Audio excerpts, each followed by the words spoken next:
Bonjour, je suis sûr qu'avec les Noirs, vous avez déjà rencontré ce genre d'ouverture et que vous vous êtes dit à ce moment-là: «Ah non, c'est pas vrai, encore un système de Londres». Eh oui, parce que cette ouverture a une réputation assez négative, hein. On considère que c'est une ouverture ennuyeuse et difficile à jouer avec les Noirs parce qu'on n'arrive pas à trouver de l'activité pour nos pièces quand on joue les lignes principales. Mais il y a une bonne nouvelle. Le système de Londres est souvent choisi par les amateurs parce que c'est une ouverture considérée comme économique. Je m'explique. Elle permet en effet de jouer toujours les mêmes coups, quelle que soit la réponse de l'adversaire, et l'adversaire ne peut pas éviter la disposition des pièces qui va suivre.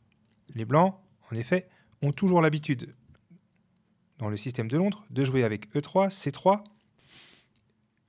et ensuite, on va compléter le développement avec Fou D3 et Petit Roc avec le cavalier en D2. Quel que soit le jeu des noirs, ça peut être sur une est indienne, sur une ouest indienne, sur une structure de type gambit-dame du côté noir.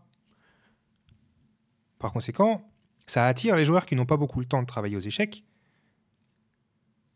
Et ça veut dire que si on se prépare bien là-dessus avec les noirs, on peut éventuellement les surprendre à condition de les sortir de leur zone de confort et de leur plan standard. C'est ce que je propose de vous expliquer dans cette vidéo. À présent, on ne joue pas D5, mais on joue C5. Et ça répond à un des principes aux échecs. On joue toujours en priorité le coup qu'on est sûr de jouer de toute façon, à un moment donné. On est sûr de vouloir attaquer le pion D4. De toute façon, on ne peut pas le laisser le centre blanc comme ça sans le contester. Donc, c'est un coup évident, logique. Les blancs, invariablement, vont continuer par E3. Et maintenant, je vais tout de suite montrer un petit piège, entre guillemets, dans lequel il ne faut pas tomber. C'est Dame B6. On serait tenté de courir après le pion B2, étant donné que le fou est sorti de sa base et qu'il ne défend plus le pion. On a l'impression que les blancs seraient obligés de s'affaiblir, soit en jouant en B3, soit en plaçant leur dame en C1, ce qui serait vraiment pas génial au niveau des règles du développement. Mais les blancs ont beaucoup mieux ici, c'est de sacrifier le pion par cavalier C3. Et ça, quand on ne connaît pas avec les noirs, on peut être surpris. Le pion n'est pas comestible, parce qu'après dame prend B2, il y a cavalier B5, qui est tout simplement horrible, puisqu'il y a une grosse menace qu'il va falloir parer. Et d'ailleurs, on n'a pas de manière très élégante de parer cette menace. Et il y a une deuxième menace dans l'air, c'est A3, qui enfermerait notre dame tout bonnement. Autrement dit, la dame n'aurait plus de cases. Et même l'échec en B4 ne sert à rien, puisqu'il y a tout simplement C3, suivi de la fourchette en C7. Autrement dit, ne courez pas après le pion dans cette ouverture, en tout cas, pas tant que le pion n'est pas venu en C3. En règle générale, c'est un petit peu ce qu'on peut dire pour résumer. On ne peut attaquer ce pion B2 que quand le pion C3 a pris la case du cavalier. Évidemment, après, ça demande de vérifier au cas par cas, mais le plus souvent, c'est un petit peu le constat qu'on peut faire. Par conséquent, après E3, on n'essaye pas de punir les blancs tout de suite. Ce n'est pas possible. Ils ont joué des coups tout à fait sains. On ne peut pas les punir comme ça dès le quatrième coup. Donc on se développe par cavalier C6. Et après C3, il est temps d'expliquer un des thèmes fondamentaux du système de Londres et une des ressources défensives élémentaires. Dans cette ouverture, la paire de fous des blancs est un vrai problème, un vrai atout. Par conséquent, les noirs auraient tout intérêt à échanger ce fou dans de bonnes conditions. De préférence pas contre notre fou, parce que sinon on n'aurait pas la paire de fous. Et on veut contester les cases noires, donc on a besoin de garder le fou de case noire. Si jamais on arrive à échanger le fou de case noire des blancs, on aurait une pièce de plus sur case noire. Ça serait intéressant. On pourrait donc être tenté de jouer cavalier H5 ici. Mais les blancs peuvent sauver leur fou en jouant fou G5. Ou alors forcer les noirs à l'échanger contre leur fou de case noire, et on vient de dire que ce n'était pas génial. F6 n'est pas très intéressant, hein, c'est trop affaiblissant. Donc on évite ce genre de coup. En plus, après fou H4, on n'arriverait toujours pas à gagner ce fou dans de bonnes conditions. En tout cas, à l'échanger. C'est encore trop tôt pour chasser ce fou, et il faut donc se développer par fou E7. Maintenant, on menace cavalier H5. C'est pour ça que des fois, les blancs qui ne maîtrisent pas les idées de cette ouverture peuvent déjà se tromper en jouant fou D3. Pourquoi c'est une erreur? Parce que maintenant, on peut jouer cavalier H5, étant donné que le fou ne peut plus venir en G5. Autrement dit, on va gagner la paire de fous. Voyons voir les nuances au niveau de l'échange qui peut intervenir. Si jamais, ici, les blancs jouent fou G3, quand est-ce qu'il faut échanger et quand est-ce qu'il ne faut pas échanger le fou? Dans cette position précise, on peut échanger. Parce qu'après, cavalier prend, H prend, la colonne H est ouverte, oui, mais bonne nouvelle, on n'a pas encore roqué. Par conséquent, notre roi n'est pas en danger et on n'a qu'à jouer H6, tôt ou tard. Enfin, le plus important, c'est de le jouer maintenant quand même, pour éviter de perdre un pion et de rentrer dans des complications inutiles. Par contre, si jamais on avait roqué, ça serait une très mauvaise opération. Je montre un autre exemple. Si, au lieu de prendre, je roque, les blancs peuvent continuer par cavalier D2 de manière malicieuse. Et si on prend maintenant, attention, gros problème, on a tout de suite une attaque qui se dessine sur le pion H7 et les blancs ne vont pas roquer. Ils vont tout simplement préparer une attaque sur notre roi en laissant la colonne H pour la tour.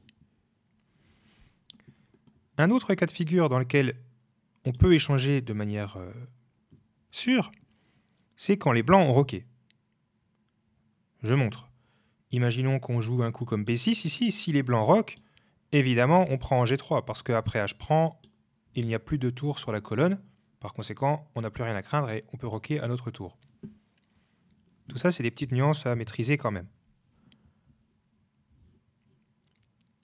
À part fou G3, il y a aussi la possibilité de laisser le fou en F4 tout simplement. Et dans ce cas-là, après cavalier BD2 par exemple, on va prendre en F4 et après la reprise, on va fragiliser le pion D4 et l'attaquer avec fou F6. Dans cette structure-là et avec ces pièces-là présentes sur l'échiquier, c'est une séquence intéressante pour les noirs parce qu'ils ont assez de pièces pour harceler le pion. Et on n'a pas perdu l'avant-poste 5 dans l'histoire, ça veut dire qu'on va jouer D6. Et les blancs n'auront pas le contrôle des cases noires pour compenser leur pion faible. J'ai dit leur pion faible au pluriel parce qu'il y a aussi ce pion-là qui peut être pris pour cible par la dame. Et si ça nous obligeait à jouer G3, on commencerait à être un petit peu affaibli sur les cases blanches. Vous voyez? Donc tous ces échanges-là sont plutôt bons pour les noirs. Par conséquent, un vrai joueur de début de Londres, au lieu de fou D3, qui permet cavalier H5, il va jouer plutôt H3. Quelle est l'idée? Elle est toute simple. Sur cavalier H5, on serait tout content de replier notre fou en H2 où il serait inaccessible. Et au prochain coup, évidemment, on pourrait même, si on veut, gagner de l'espace sur le cavalier, étant donné qu'on n'a pas encore roqué, donc ça ne serait pas affaiblissant. Ça serait au contraire un coup d'attaque. Donc après H3, on ne peut pas échanger le cavalier contre le fou. Ce n'est plus possible. Continuons donc notre développement tout simplement avec B6. Encore une fois, pas D5. Et après fou D3, fou B7, cavalier BD2, on arrive un petit peu à la position de départ de la variante. Après petit roc, petit roc. Ici, la variante que je conseille se joue à base de D6. Quelle est l'idée? Eh bien, c'est tout simplement de prendre l'avant-poste E5 pour les blancs qui ne peuvent plus y installer un cavalier, par conséquent. La ligne principale, c'est D5, mais le problème, c'est que tôt ou tard, les blancs vont pouvoir s'installer en E5 et consolider la case avec l'autre cavalier, ce qui veut dire que notre fou B7 ne respire pas. En réalité, il va avoir du mal à jouer. Et c'est exactement le genre de position que je déteste, moi, pour ma part, même si, évidemment, quand on met les modules d'analyse, ils donnent égalité. Mais c'est beaucoup plus compliqué que ça, concrètement, au niveau humain. Les plans sont du côté blanc. Et on ne va pas pouvoir se débarrasser facilement de l'avant-poste. Cavalier 5, par exemple. Imaginons qu'on veuille chasser ce cavalier. Je vais vous montrer un thème que les joueurs de Londres adorent. On pourrait tout à fait imaginer, je sais pas moi, cavalier F3, par exemple. Et si on veut renforcer la pression sur le cavalier central, il y aurait tout de suite cavalier prend C6 déjà, fou prend C6, fou prend D6, dame prend D6, Et la clé, c'est que maintenant, on peut occuper l'avant-poste avec le cavalier en E5. Et ça, de manière durable. Parce que si jamais on essaye d'échanger la dernière pièce qui occupe l'avant-poste, les blancs peuvent jouer F4. Et ils obtiennent de bonnes chances d'attaque sur le roi. Et ça, c'est ennuyeux. La dame peut se joindre à la fête, la tour aussi, éventuellement. Et l'échange en E5 permettrait d'ouvrir la colonne avec un jeu toujours passif pour les noirs. Par conséquent, D6 pose plus de problèmes aux blancs qui vont devoir trouver d'autres idées que celles qu'ils connaissent par cœur. Quelle est la philosophie générale des noirs dans cette position, à part empêcher évidemment le cavalier d'arriver en E5? Eh bien, les noirs veulent tout d'abord prendre en D4 assez vite, puis organiser leur tranchée en jouant des coups comme tour E8, fou F8 et A6 dans des structures de pions qui nous font penser au hérisson ou encore à la cheveningue dans la sicilienne. Mais ne vous y trompez pas, ce n'est pas simplement de la défense passive pour garder toutes les cases d'approche du roi. Non. Leur but, aux noirs, c'est de préparer la poussée E5, ou en tout cas de faire en sorte que les blancs soient obligés de surveiller en permanence cette poussée. Si on arrive à jouer E5, évidemment, on règle tous nos problèmes d'espace. Autrement dit, les pièces blanches vont être un petit peu ligotées à cette case, ce qui donne un bras de fer intéressant. Et si les blancs n'ont pas de notion positionnelle, ils peuvent vite se faire contrer. Précisons que, malheureusement, les noirs ne peuvent pas se libérer par E5 en quelques coups, en jouant par exemple Dame C7. Ça, j'ai vu dans plusieurs parties, en ligne notamment, que ça s'est souvent mal fini pour les noirs. Pourquoi? Tout simplement parce que si on joue Dame C7 pour jouer E5, les blancs n'auront qu'à prendre en E5 une première fois et reculer leur fou. Comme ça, leur fou restera en face de notre dame, ce qui exercera une grosse pression sur le pion, et cette pression, on pourra la renforcer avec cavalier C4, parce que ce pion sera cloué. Gros problème. Par conséquent, il faut être patient.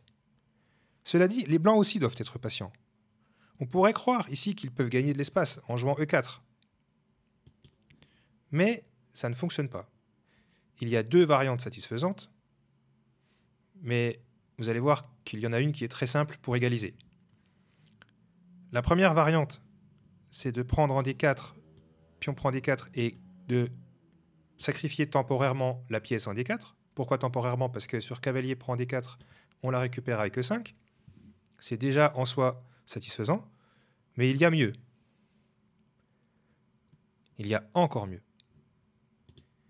Il y a C prend D4, certes, mais ensuite E5, qui est très fort. Parce qu'on se libère, tout simplement, et les blancs ne peuvent pas prendre E5. Pour la bonne raison que le fou en D3 n'est pas protégé. Donc même si les blancs sont en majorité sur la case E5, ce pion est à bout. Pion prend, attaquerait en effet les deux fous. En même temps. Et on ne peut pas les sauver les deux en même temps. Cavalier prend E5, cavalier prend, échange du défenseur, fou prend, dame prend. Pièce de plus. Et même si les noirs jouent un autre coup que E4, ce motif risque d'apparaître quand même. Même sur tour C1, on peut aussi faire ça, puisque ça amène le même résultat. On peut jouer le même coup. On peut prendre, puis jouer E5, ou alors même jouer E5 tout de suite, étant donné que l'échange est interdit à cause du fou non défendu. Autrement dit, les deux meilleurs coups dans la position sont soit la protection de ce fou, soit le retrait de ce fou-là. Et ça, les blancs doivent déjà le comprendre. Bon, l'exemple que j'ai choisi, c'est Dame 2, qui semble logique étant donné qu'on met les tours en connexion. Et maintenant, de ce que j'ai pu étudier, le plus simple, c'est de prendre en D4. Ça limite les choix des blancs et ça fixe la structure de pion. En plus, ça leur pose une petite question, avec quel pion reprenez-vous? C'est prend D4 est vraiment inoffensif ici, je vais le montrer, puisqu'après c'est prend D4. On va d'abord utiliser la case D5 pour menacer d'échanger le fou F4, donc on gagne un petit temps, le fou se recule, et on joue cavalier DB4.